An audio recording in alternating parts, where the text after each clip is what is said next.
God is good and all the time. Yeshu चांगला आहे. येशू चांगला आहे. येशू आमच्यामध्ये आहे. वाव. आजच्या या सायंकाळी आपण आजच्या बायबल स्टडीला सुरुवात करत आहोत आणि जो विषय आपला आहे तो विषय ताडण, वाग्दंड, बोध, सुधारणूक किंवा शासन हे बायबल आम्हाला का सांगतं आणि त्याविषयी आपण जे मूळ वचन निवडलेलं आहे ते म्हणजे नीतिसूत्र अध्याय 27 आणि वचन 5. प्रोव्हर्ब्स चॅप्टर 27 अँड वर्स 5. झाकलेल्या प्रेमापेक्षा उघड शब्द तारण बरे. उघडपणे जे शब्द ताडण केलं जातं बायबल सांगतं ते बरं आहे. है ना? ही बायबलची भाषा आहे आणि आमच्या जीवनामध्ये दरवेळेलाच प्रोत्साहित करणारे शब्द, उत्तेजित करणारे शब्द याच्यापेक्षा आमची चूक दाखवून, सुधारणूक करून, आम्हाला योग्य दिशेने बोध करून जे काही शिकवलं जाईल तेच आम्हाला भविष्यासाठी कामाला येईल. कधी कधी असं होतं की एखादा व्यक्ती चुकीच्या मार्गात असतो आणि त्याला त्या ठिकाणामध्ये तिथं शासन न करता किंवा त्याला त्या ठिकाणामध्ये सुधारणूक न करता कुठंतरी रिलेशन मध्ये कुठंतरी खराबी येईल. आज मी एक गोष्ट वाचत होतो आणि त्यामुळे लाईन मला खूप आवडली आणि त्याच्यामध्ये असं लिहिलं होतं, गोड गोड बोलून, खोटं खोटं बोलून, बनावटी प्रेम करण्यापेक्षा स्पष्ट बोलून भलेही त्या व्यक्तीच्या नजरात वाईट असलं तरी चालेल. गोड गोड बोलून कधीचे असं वाटतं आता गोड बोलतो पण नंतर जसं तो प्राणी आहे सरडा जाईल तिथं कलर बदलतो तसं जीवन विश्वासणाऱ्यांचं नसावं ही बायबलची शिकवण आहे. आणि त्यासाठी आम्ही जे काही शिकत आहोत की बायबल सांगतं की गुप्त प्रेमापेक्षा उघड शब्द ताडण बरे आणि याविषयी आपण खूप उत्तम अशा गोष्टी शिकलेलो आहोत आणि त्यातून आपण जिथं मागच्या स्टडीमध्ये थांबलो होतो आणि ते म्हणजे नीतिसूत्राचा पहिला अध्याय आणि वचन 23 हे वचन वाचून आजच्या टॉपिककडे आपण आणखी पुढे जाऊया, आणखी काय गोष्टी पाहूया. माझा वाग्दंड ऐकून वळा. माझा वाग्दंड ऐकून वळा. मी तुम्हाला सांगितलं जुन्या करारामधला पेंटिकॉस्ट या ठिकाणामध्ये आम्हाला दिसतो. नव्या करारामधला पेंटिकॉस्ट आम्हाला प्रेषितांच्या काळामध्ये ज्या वेळेला पेत्र उभा राहिला आणि त्या दिवशी पवित्र आत्मा उतरून आला, त्यांनी लोकांना त्या ठिकाणामध्ये उघड ताडण केलं, त्यांच्या पापांची जाणीव होईल असा टोचणारा आणि बोचणारा संदेश दिला. त्याच्यामुळं काय लोकांच्या हृदयाला बायबल सांगतं चुरचुरलं आणि ते येऊन म्हणतात की आमचं तारण व्हावं म्हणून आम्ही काय करावं. त्या ठिकाणामध्ये त्यांनी ब्लेसिंग मेसेज प्रीच नाही केला. त्या ठिकाणामध्ये त्यांनी हिलिंग मेसेज प्रीच नाही केला. त्याने त्या ठिकाणामध्ये लोकांना पश्चातापाकडे वळवण्याचा संदेश दिला. आणि जर तुम्ही जुना करार असो किंवा नवा करार असो त्या प्रत्येक सेवकाचा जर तुम्ही संदेष्टांचा जर तुम्ही अभ्यास केला तर प्रत्येक संदेष्टा, प्रत्येक प्रॉफिट मनुष्याला पश्चाताप करून देवाकडे वळण्यासाठी आवाहन करत आहे. आणि त्याच्यासाठी कदाचित त्यांची बोलण्याची पद्धत उग्र असेल, कदाचित ते एकदम उग्रपणे बोलत असतील, परंतु ते देवाचा शब्द ऐकून त्या ठिकाणामध्ये देवाचा वाग्दंड कळवत होते. आणि काय सांगतं वचन, माझा वाग्दंड ऐकून वळा. पहा मी आपल्या आत्म्याचा वर्षाव तुम्हावर करीन. मी तुमच्या आत्म्याचा वर्षाव तुम्हावर करीन. आम्ही पाहतो योएलच्या भविष्यवाणी जी आम्ही पाहतो की शेवटल्या काळी परमेश्वर मनुष्य मात्रावर आपल्या आत्म्याचा वर्षाव करेल. हे न्यू टेस्टमेंटमध्ये आम्ही म्हणतो पेंटिकॉस्टच्या दिवसापासून आतापर्यंत चालूच आहे. जो पण येशूकडे येतो त्याला प्रभू येशूला स्वीकारतो, त्याचं जीवन बदलतो, तो पवित्र आत्मेने भरतो. पवित्र आत्मेने भरणं म्हणजे फक्तच त्या कृपादानांनी भरलं नाही की फक्त अन्य भाषा बोलणं किंवा चिन्ह चमत्कारची सेवा करणं तेवढंच नाही, तर पवित्र आत्मेने भरणं म्हणजे पवित्र वाटचाल करणं, पवित्र जीवन जगणं, होलिनेस मध्ये राहणं. आणि या ठिकाणामध्ये दिले की माझा वाग्दंड वळून तुम्ही ऐकून वळा.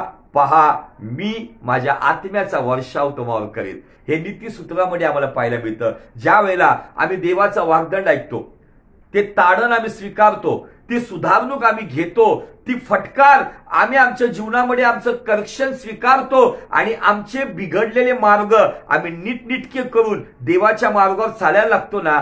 बायबल सांगतं की आमच्यावर तो वचनाचा देव त्याच्या आत्म्याचा वर्षाव करतो. आणि पुढे मी आपली वचने तुम्हास कळवी. मी आपली वचने, वचन नव्हे तर वचने, मी आपली वचने तुम्हास कळवील. तर मी या वचनाकडे येतो ना, तर पुन्हा तिकडेच येऊ आपण.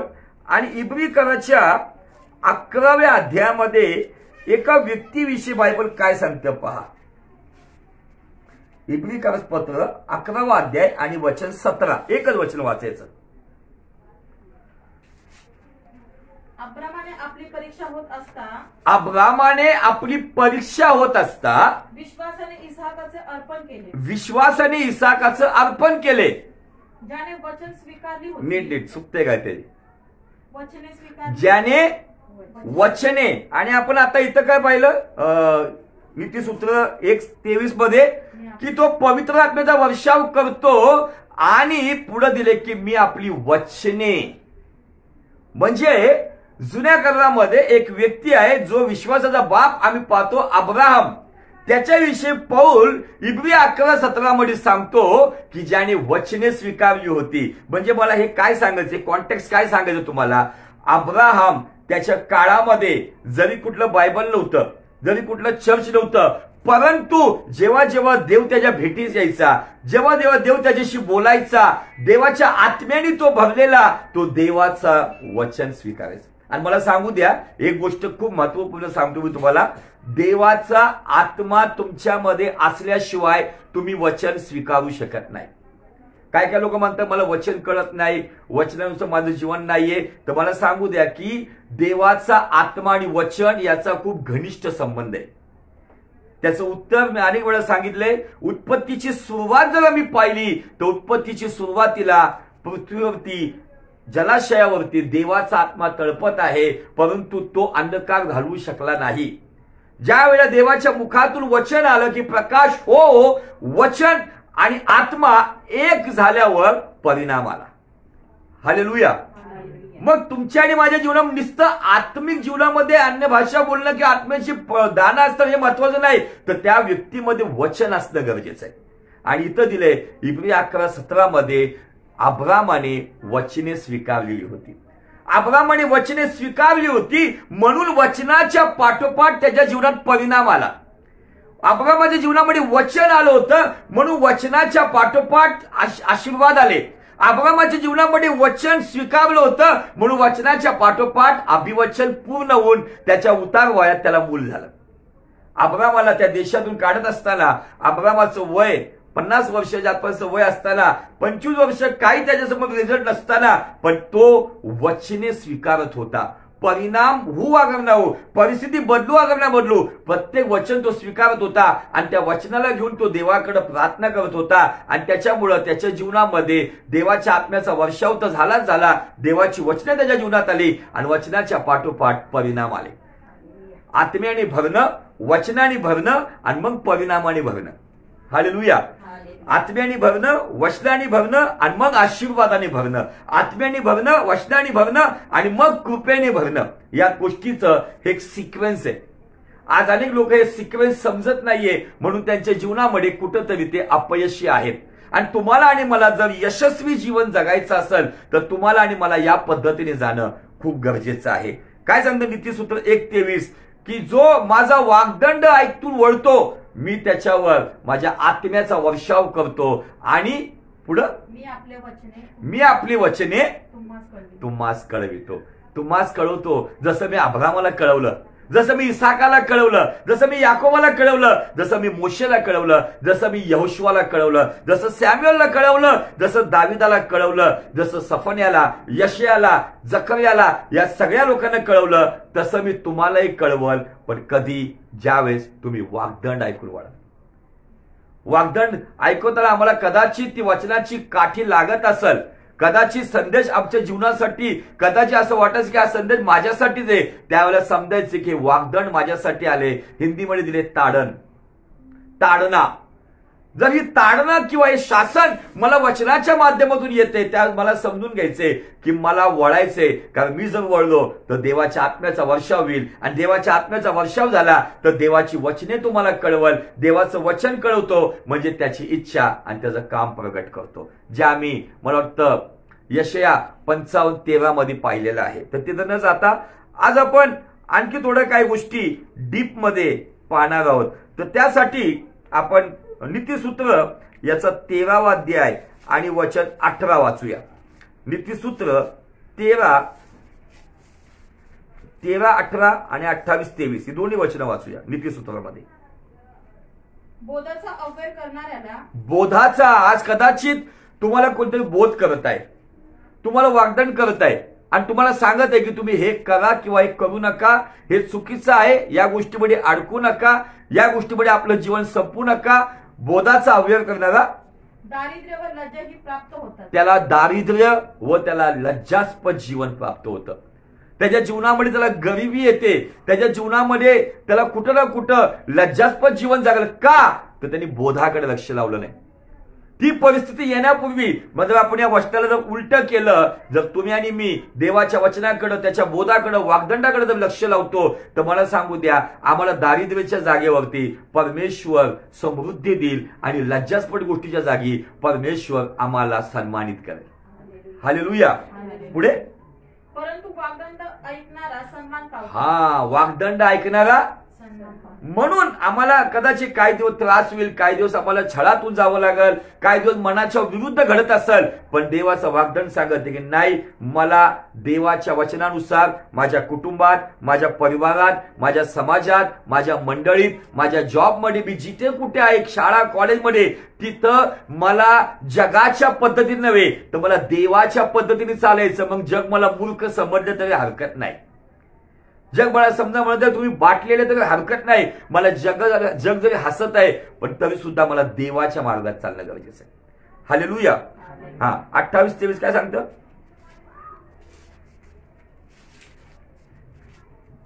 जिभेने हा, खुशामत करण्याऐवजी, जिभेने खुशामत करण्याऐवजी, मी तुमची खुशामत करण्याऐवजी तुमच्यासाठी फक्त भविष्यवाणी करण्याच्या जागी, तुमच्यासाठी फक्त गोडगोड बोलण्याच्या जागी, जिभेने खुशामत करण्याऐवजी वाग्दंड करणाऱ्याचे शेवटी आभार मानितात. वाग्दंड करणाऱ्याचा शेवटी, ताडना देणाऱ्याचं शेवटी, सुधारणूक करणाऱ्याचं शेवटी, करेक्शन करणाऱ्याचा शेवट काय होतो? त्याचा सन्मान होतो. हालेलुया. Praise the Lord. पण जर नुसतंच काही ठिकाणामध्ये काही लोक विचार करतात, मी यांना बोललो तर हे चर्च सोडून जाईल, मी यांना बोललो, यांची चूक दाखवली किंवा यांना करेक्ट केलं तर माझा दशांश बंद होईल, मी यांच्या पापावरती जर बोट ठेवलं, मी कदाचित यांना गाईड करायचा प्रयत्न केला, कदाचित माझे विरोधी होतील. म्हणून आज चर्चेसमध्ये काय झाले माहितीये का? आज चर्चेसमध्ये कुठंतरी हे इन्फेक्शन वाढत चालले. म्हणून कुठंतरी लिडरशिपमध्ये असणारे लोक व्यसनामध्ये पण आहेत, लिडरशिपमध्ये पण आहेत, आराधनेमध्ये पण आहेत आणि व्यसनामध्ये पण आहेत, जगाच्या पापमय गोष्टीमध्ये पण आहेत, चर्च कमिटीमध्ये पण आहेत.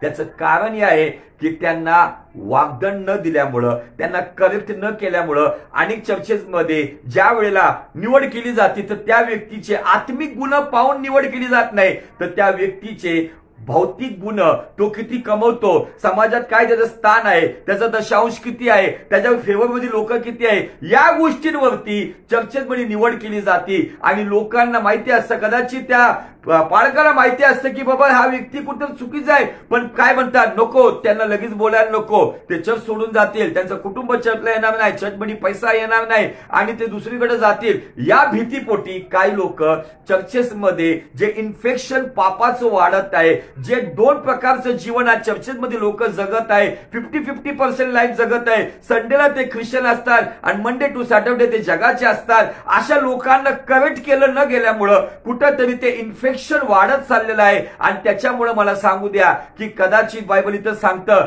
की फुशारकी मारणं, काय म्हटलंय?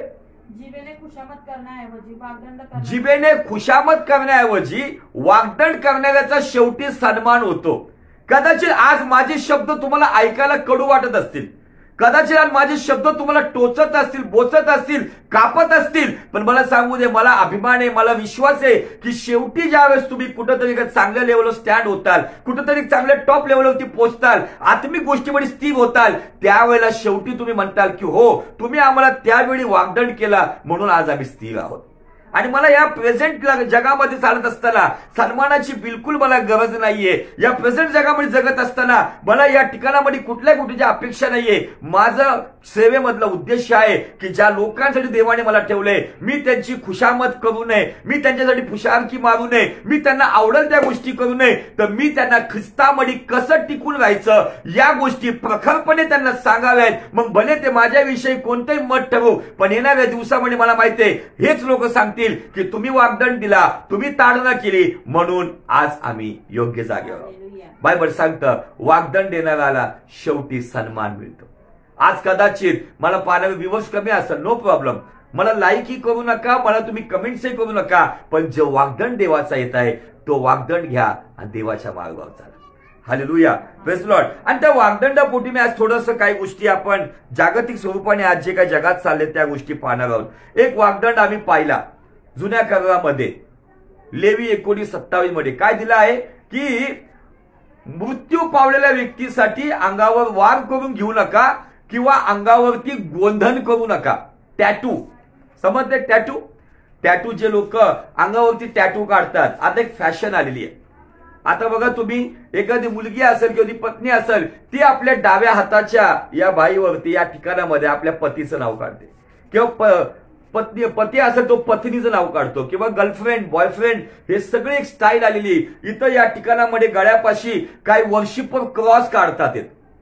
या ठिकाणामध्ये काही स्त्रिया त्यांच्या पाठीवरती एकदम मोठ्या गळ्याचं ब्लाऊज यूज करून जे चर्चमध्ये येतात, परंतु त्या ब्लाऊजच्या पाठीवरती कुठंतरी ते गोंधन असतं, कुठंतरी एखादं गुलाबाचं फूल आहे किंवा कुठंतरी एखादं फुलपाखरू आहे. इव्हन तिथंच नाही तर पार छातीवर सुद्धा या गोष्टी केल्या जातात. पण मला सांगू द्या, जग करता जगाला करू द्या. बायबल आम्हाला स्पष्ट सांगतं इब्री रोम 12:2 मध्ये की या जगाबरोबर समरूप होऊ नका. परंतु आज या जगामध्ये जी फॅशन चालू आहे, आज विश्वासणारे त्या फॅशनचं कुठंतरी अवलंबन करत आहे, विश्वासणारे त्या फॅशननुसार चालण्याचा प्रयत्न करत आहे, जे स्वतःला ख्रिस्ती म्हणतात. परंतु एक वाग्दंड लेवी 19:27 मध्ये दिलेला आहे आणि तो वाग्दंड सांगतो की आपल्या अंगावरती गोंधन करू नको.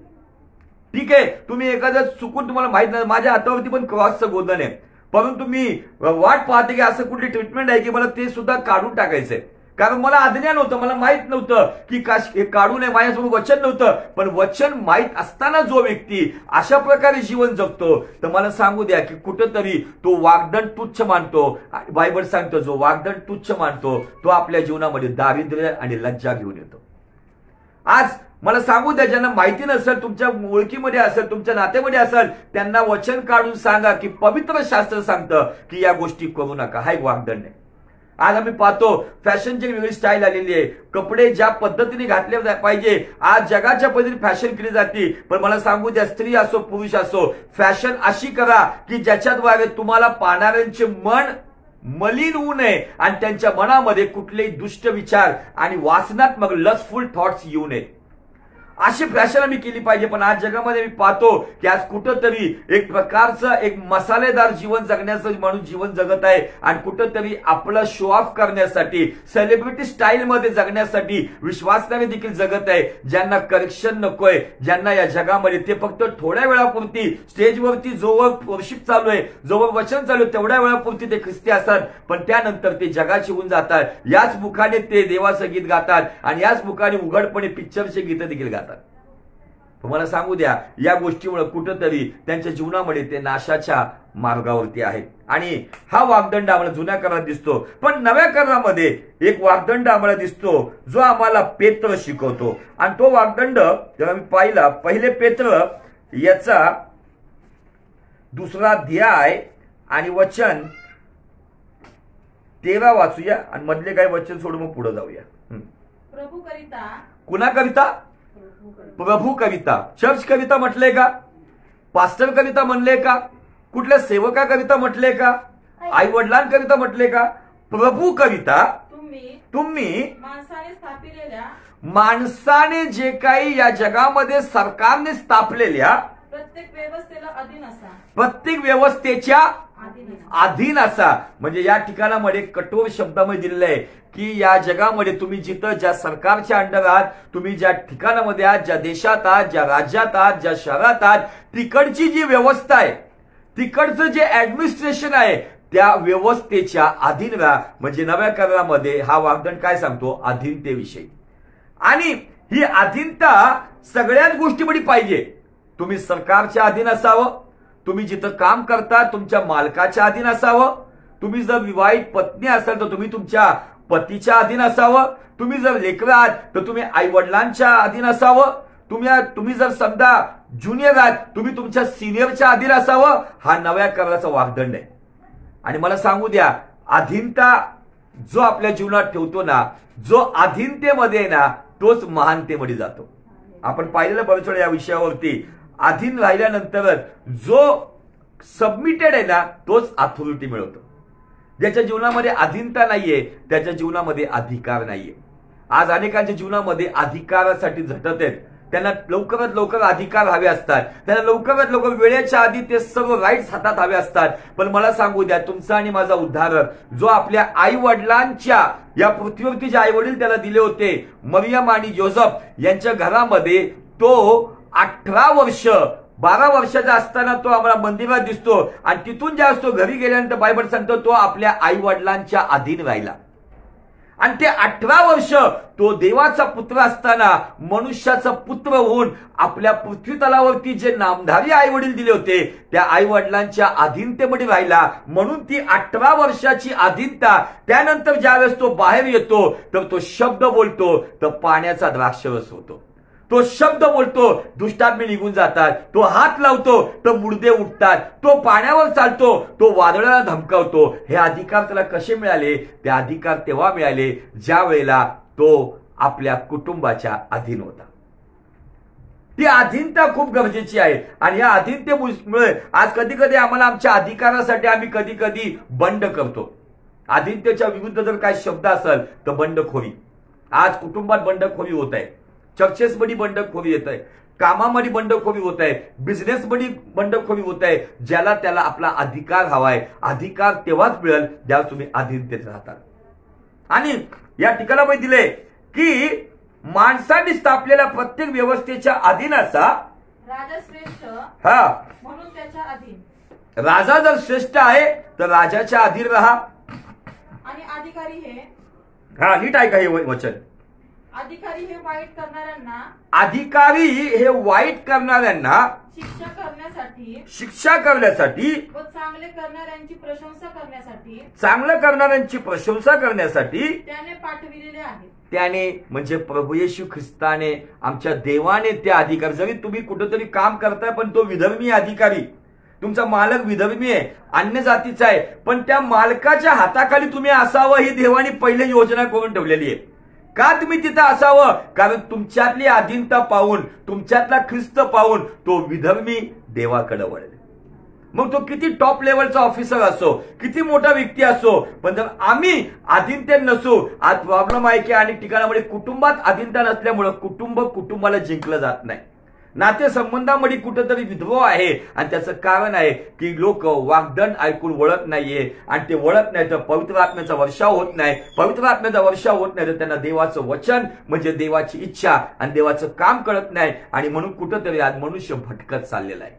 पुढे, म्हणून त्यांच्याही अधीन असा. जे वाईट अधिकारी म्हटले ना त्यांच्याही अधीन असा. काय होतं, मी या माझ्या ऑफिसरला जुमानत नाही, असंच आहे तसंच आहे. पण मला सांगतं, बायबल सांगतं, हे वचन ऐकून रोमन सम्राट कॉन्स्टाईन याने बायबलला त्याच्या देशात मान्यता दिली. आणि त्या दिवसापासून रोमन कॅथलिझम हा धर्म उदयास आला. त्याने या एका वचनावरती मनन केलं. तो म्हटलं बायबल आमच्या फेवरमध्येच आहे. आम्ही जर या धर्माला स्वीकारलं, या पुस्तकामध्ये फक्त त्यांनी जे काही त्याच्यामध्ये भेळ मिक्सचर केली आणि जे काही अनेक देवतांना त्याच्यामध्ये घातलं, संतांना आणि देवदूतांना त्यात आणलं, ती मिक्सचर केली. पण त्यांनी या एका वचनावरती विश्वास ठेवून रोमन कॅथलिझम, पहिला जो कॉन्स्टाईन जो बादशाह आहे, त्यांनी रोमन कॅथलिझम धर्म यातून सुरू केला. कारण बायबल इथं काय दिलंय, वाईट अधिकाऱ्यांच्या अधीन राहा, आणि ते लोक इतके क्रूर होते, बायबल सांगतो क्रूर लोकांच्याही अधीन राहा. आणि त्याच्यामुळं त्यांनी यांना मान्यता दिली आणि रोमन कॅथलिझम हा धर्म जन्माला आला. रोमन कॅथलिझम आणि ख्रिश्चनिटी हा शब्द कुठं नाहीये, रोमन सरकारच्या अंडर असणारे नियम सगळे त्यात आहेत. पुढं, कारण देवाची इच्छा अशी आहे की तुम्ही चांगले करत राहून निर्बुद्धी माणसाच्या आज्ञानाला कुंठित करावे. तुम्ही चांगलं करत राहून, निर्बुद्ध मनुष्य तो कदाचित ज्ञानी असेल, मोठा असेल, परंतु तुम्ही चांगलं करत राहून निर्बुद्ध माणसाच्या आज्ञानाला कुंठित करावं, म्हणजे तुम्ही चांगलं वागून त्या निर्बुद्ध व्यक्तीला कंट्रोल करावं, असं बायबल आम्हाला सांगतं. पुढे, दुष्टपणा झाकण्यासाठी आपल्या स्वतंत्रतेचा उपयोग न करिता तुम्ही स्वतंत्र तरी देवाचे दास असे राहा. सर्वांना मान द्या. आपल्या नातेसंबंधात मान द्या, आपल्या कुटुंबात एकमेकांना मान द्या, मिनिस्ट्रीमध्ये मान द्या, समाजात मान द्या, वरिष्ठांना मान द्या, तुम्ही जिथं जॉब करता त्यांना मान द्या, कारण हा वाग्दान आम्हाला दिलेला आहे. आम्ही जर एकमेकांना असं मान देत नाहीये तर आम्हाला अधिकार नाहीये ख्रिस्ती म्हणून घ्यायला, कारण ख्रिस्ती म्हणणाऱ्या व्यक्तीमध्ये ख्रिस्ताची अधीनता पहिले असली पाहिजे. आज मला सांगू द्या की प्रत्येकाला भूत काढायचे, प्रत्येकाला मोठे मोठे संदेश द्यायचे, प्रत्येकाला मोठे मोठ्या भविष्यवाण्या करायच्या आहे, प्रत्येकाला मोठी मिनिस्ट्रीचे स्वप्न बघायचे, पण पुन्हा मला सांगू द्या की प्रभू येशू ख्रिस्त 18 वर्ष नासरेतमध्ये आपल्या वडिलांच्या हाताखाली, त्याला सुताराचा पोर का म्हटलं नासरेतमध्ये? काही लोक चुकीचं शिक्षण घेऊन आलेले आहेत. ते म्हणतात की येशू ख्रिस्त काश्मीरमध्ये भारतात येऊन गेला आणि तो तक्षशिलेमध्ये शिकून गेला. तर मला सांगू द्या, त्यांना जाऊन सांगा की येशू ख्रिस्त नासरेतमध्ये आला ना, 18 वर्ष तो जर काश्मीरमध्ये आतला असताना तर नासरेतमधल्या लोकांनी म्हटलं नसतं की हा सुताराचा पोर, हा त्या योसेफाचा मुलगा याकोब यांचा भाऊ, असं म्हटलं नसतं. 18 वर्ष देवाचा पुत्र असताना मनुष्याचा पुत्र बनून त्याने आपल्या कुटुंबासाठी, आपल्या भावांमध्ये, बहिणींमध्ये आपलं जे काही कर्तव्य त्यांनी अधीनतेमध्ये पार केलं. म्हणून 18 वर्ष संपल्यानंतर ज्या वेळेला तो सेवेला निघाला, पाणी ऐकतं त्याचं, आणि पाणी आपलं अस्तित्व बदलून द्राक्षरस बनतं. अधीनतेतूनच अधिकारात जाता येतं. पहिले अधिकार कोणी मिळवू शकत नाही. कुठला व्यक्ती डायरेक्ट कॉलेजला जाऊ शकतो का? नाही जाऊ शकत. त्याला पहिले माध्यमिक शाळेतून त्याला उच्च माध्यमिक मध्ये जावं लागतं, आणि ज्यावेळेस तो पूर्ण ते करतो. आज लोक पहिली दुसरी LKG सोडून डायरेक्ट त्यांना कुठं जाऊन एकदम ग्रॅज्युएशन मध्ये यायचे, आणि डायरेक्ट त्यांना पुलपिटवरून मोठे मोठे संदेश आणि मोठ्या मोठ्या भविष्यवाण्या करायच्या. मला सांगू द्या, असं कोणीच करू, एखादा उभाही राहील परंतु ते जास्ती दिवस चालणार नाही. म्हणून असे कितीतरी वाऱ्याने हेलकवणारे असे कितीतरी मिनिस्ट्रीज या दिवसांमध्ये उलट्या पालत्या झाल्यात, बंद पडले. त्याचं कारण आहे की त्याच्यामध्ये अधीनता आणि ती परिपक्वता नसल्यामुळं वाग्दान ज्यांनी कधी स्वीकारला नाही त्यांच्या देवाचा आत्मा कधी उतरणार नाही, आणि ज्यांच्या देवाचा आत्मा उतरत नाही त्यांच्यामध्ये देवाचं वचन काम करत नाही, आणि जिथं देवाचं वचन काम करत नाही तिथं देवाच्या कार्याला मोकळीकता नाही. Hallelujah, praise the Lord. काय सांगता 18 वचन इथे सुंदर दिले आपल्यासाठी. सर्वांना मान द्या, बंधू वर्गावर प्रीती करा, देवाचे भय धरा, राजाचा मान राखा. 18 वचन. घरच्या चाकरांनो, आता इथं काय दिलंय? घरच्या चाकरांनो. कदाचित तुम्ही आणि मी नोकरी करणारा असो, आमच्यासाठी हे लागू आहे. घरच्या चाकरांनो, तुम्ही पूर्ण भयाने आपल्या धनाच्या अधीन असा. कशा भयाने? पूर्ण भयाने. पूर्ण भय म्हणजे काय? इथं पूर्ण शब्द का आला माहितीये का? तुम्ही पूर्ण भयाने म्हणजे मालक समोर असताना जे काम तुम्ही करताना मालक समोर नसतानाही तसंच काम करणं. तुमचा मालक, तुम्ही आता पुढे जाऊन लेखक कुठे ऑफिसमध्ये मॅनेजर होतील, पण त्यांच्यावरती कोणतरी सिनियर मॅनेजर असेल, परंतु तो सिनियर मॅनेजर समोर आहे, तो असताना जे काम केलं जातं तो नसतानाही तसंच काम करणं. पूर्ण भय त्याला म्हणतं. आई वडील घरात असताना जे भय आहे, आई वडील नसतानाही ते भय असलं पाहिजे. नाही, माझ्या आई वडिलांना ते आवडत नाही, नाही माझ्या पतीला हे आवडत नाही, नाही माझ्या कुटुंबालाही चालत नाही. ते असू किंवा नसू, पूर्ण भय. देव मला जिथे कुठे मी आहे तिथं मला माझा देव पाहतो. या पूर्ण भयाने बायबल सांगतं, घरच्या चाकरांनो तुम्ही पूर्ण भयाने आपल्या धनाच्या अधीन असा. आमचा धनी कोण आहे? प्रभू येशू ख्रिस्त आत्म्याचा धनी येतो. परंतु आम्ही जिथे जॉब करतो, जिथं आम्हाला पगार मोजला जातो, बायबल सांगतं तुम्ही त्यांच्या अधीन राहा. अधीनता हे नव्या कराराचा वाग्दंड आमच्यासाठी आहे. हा नव्या कराराचा वाग्दंड स्वीकारून जर आम्ही चालू तर नीतिसूत्र 1:23 प्रमाणे तो आत्म्याचा वर्षाव आम्ही प्राप्त करू. पुढे जे चांगले व सौम्य, बघा आता इथं 2 कॅरेक्टरचे लोक दिले इथं. जे चांगले व सौम्य त्यांच्याच केवळ नव्हे, म्हणजे जे चांगल्या कॅरेक्टरचे, तुमच्यावर प्रेम करणारे, तुम्हाला गोंजारणारे, तुमची वावा करणारे, तुमची तारीफ करणारे, जे चांगले आणि सौम्य त्यांच्याच केवळ नव्हे, त्यांच्याच केवळ नव्हे, तर जे कठोर, कडक, एकदम शिस्तबद्ध पद्धतीने कडू बोलणारे, एकदम डायरेक्ट, एकदम स्ट्रेट फॉरवर्ड बोलणारे, जे कठोर त्यांच्याही अधीन असा. त्यांच्याही म्हटलेले. जर तुम सौम्य आणि चांगल्या स्वरूपाचे जर तुमचे सिनियर आहेत, तुम्ही जसं त्यांच्या अधीन राहता ना, पण काही दिवसांनी तुमच्यावर सुद्धा कठोर आणि एकदम कडक लोक असतील, तुम्ही त्यांच्याही अधीन असा. स्पष्टपणे दिलेलं आहे, त्यांच्याही अधीन असा. हा नव्या कराराचा वाग्दंड आम्हाला दिलेला आहे. आणि आम्ही जर या गोष्टीमध्ये जर अधीनतेमध्ये राहतो ना, तर एक वेळ येते, ही अधीनता काय करते माहिती का? ही अधीनता आम्हाला अधिकारात घेऊन जाते. आणि म्हणून हे शिक्षण आम्ही का घेतोय? नीतिसूत्र 27:5चा बेस आम्ही का घेतलाय? गुप्त प्रेमापेक्षा उघड ताडण केव्हाही बरे. जर तुम्हाला उघड ताडण येते ना, तर ते उघड ताडण तुम्ही चांगल्या स्वरूपाने त्याला स्वीकारा, तुमच्या फायद्याचं म्हणून स्वीकारा, तुमच्या भविष्यासाठी लाभदायक म्हणून स्वीकारा. पण आज मंडळांमधून लोक मंडळी सोडून जातात. नाही, आम्हाला इथं डायरेक्ट बोललं जातं, आम्हाला टार्गेट केलं जातं. परंतु ते लोक विश्वासात बालिश असल्यामुळं, त्यांची वाढ न झाल्यामुळं, ते निरं दूध पिणारे असल्यामुळं ते जड अन्न पचवू शकत नाही, म्हणून ते चर्चेस बदलतात. चर्चेस बदलण्याने, सेवक बदलण्याने कुणाचं जीवन बदलणार नाही. तुम्हाला स्वतःला वाग्दंड ऐकून नीतिसूत्र 1:23 प्रमाणे आम्हाला ज्यावेळेस वळण्यासाठी बायबल सांगतं, वाग्दंड ऐकून जो वळतो, बायबल सांगतं, जुन्या कराराचं वचन सांगतं, त्याच दिवशी पेंटिकॉस्ट तुमच्यावर येतो. त्याच दिवशी पेंटिकॉस्ट तुमच्यासाठी येतो, कारण परमेश्वराचा आत्मा तुमच्यावर उतरून येतो. पण आज खेदाची गोष्ट ही आहे की आज all over India, all over world कुठेही जा, ज्या चर्चेसमध्ये उघड ताडण केलं जातं त्या ठिकाणामध्ये संख्या कमी असते. पण ज्या चर्चेसमध्ये लोकांना फुशारकी केली जाती, लोकांची खुशामत केली जाती, लोकांना गोंजावलं जातं, लोकांना गोडगोड बोललं जातं, पाप्यासाठी पण भविष्यवाणी केली जाती, त्या ठिकाणामध्ये मोठे मोठे तंबू लागले जातात आणि मोठी संख्या तिथं उभी आहे. मला या संख्येकडे बघून कधीच वाईट वाटत नाही आणि मी या संख्येच्या विरुद्ध पण नाहीये. मी सांगितलं, मागच्या मला प्रभूने एक दर्शन दिलं आणि त्या दर्शनामध्ये एक मोठी संख्या एका मोठ्या मैदानामध्ये चाललेली आहे. परंतु ते कसे लोक होते? त्यांच्याकडे कुबडी होती आणि त्या कुबडीवरती लिहिलं होतं, एका कुबडीवर लिहिलं होतं तेल आणि दुसऱ्या कुबडीवर लिहिलं होतं पाणी.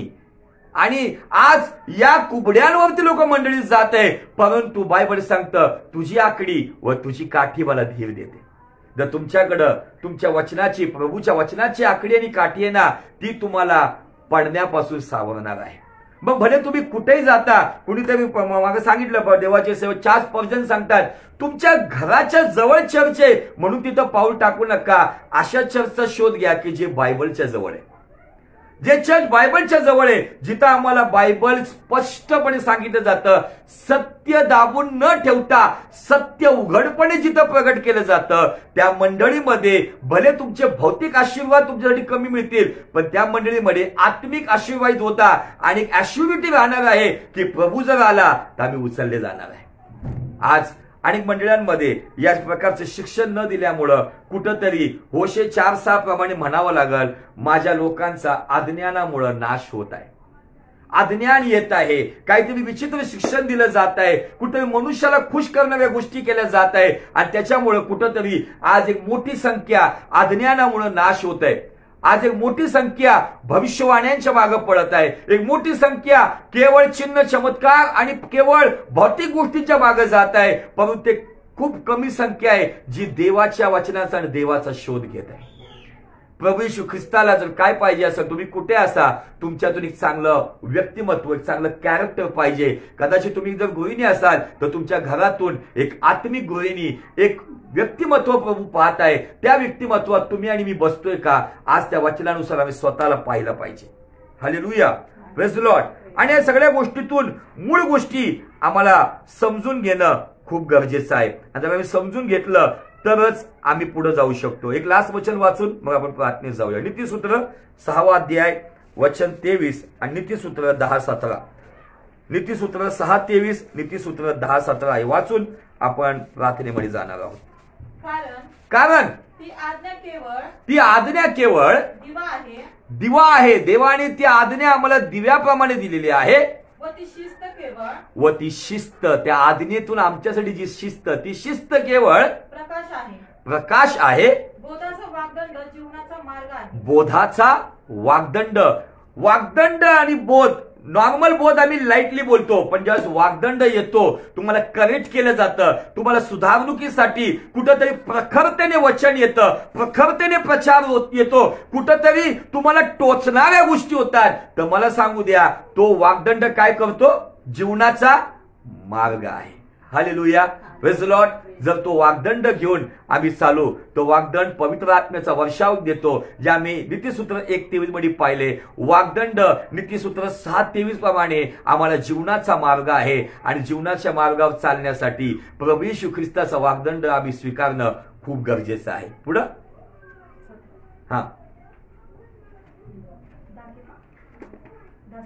10-17 बोधाकडे लक्ष पुरविणारा. काय दिलेले, बोधाकडे जो बोध येतो, त्या बोधाकडं, मग तो बोध कदाचित थोडस कठोर शब्दात येईल, कदाचित मवाळ शब्दात येईल, कदाचित प्रखरतेने येईल, कदाचित सौम्यतेने येईल. बोधाकडे जो लक्ष पुरवितो जीवनाच्या मार्गात असतो. तो कुठे असतो, जीवनाच्या मार्गात असतो. तुम्हाला आणि मला रोज त्या देवाच्या वचनाच्या बोधाकडे लक्ष पुरवून जगाला जे आवडतं, स्वतःला जे आवडतं, त्याच्यापेक्षा देवाला जे आवडतं, तिथं जर आम्ही लक्ष पुरवत होतो, काय दिले, जीवनाचा मार्ग.